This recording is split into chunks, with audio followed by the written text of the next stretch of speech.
Hirit na bawas pasahe sa jeepney, dininig ng LTFRB. Mga transport groups hiniling ang modernisasyon sa mga jeepney sa halip ng rollback. Narito ang ulat ni Dina Pagibitan. Modernisasyon sa halip na bawas pasahe. Ito ang hiling ng ilang transport groups sa Land Transportation Franchising and Regulatory Board o LTFRB sa ginawang public hearing kaugnay ng hirit na ibalik sa 8 pesos ang minimum fare sa jeepney.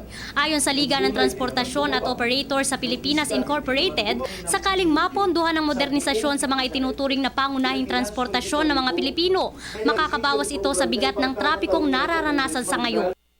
Yung modernisasyon, napakaganda dahil unang-una pag nag-modernize kami kasi ng aming PUJ ay sasabay na kami doon sa mga magagandang UB Express, yung mga bus, magagandang taxi. So ito po yung gusto namin sana na makatulong na ma-reduce yung ating traffic. Dahil siguro yung ating mga kababayan na natatraffic, kung maganda na yung mga ruta ng jeep at maganda na yung mga jeep at air condition na, baka sakali mabawasan ang traffic dahil sasakay na lang sa jeep yung ating mga kababayan na nagdadala ng tag-iisang kotse. Ilan lamang sa mga napag-usapan sa public hearing ang problema umano ng mga driver sa mga nangungutong at patuloy na pagdami ng mga kolorum ng mga pampublikong sasakyan.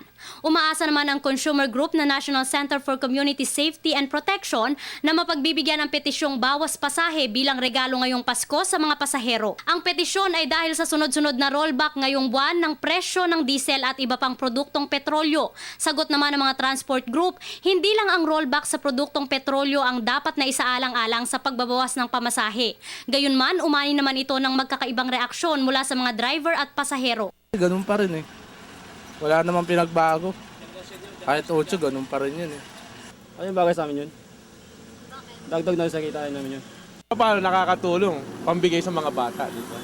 Yung mga 50 centimos. Kasi may maliliit ako eh.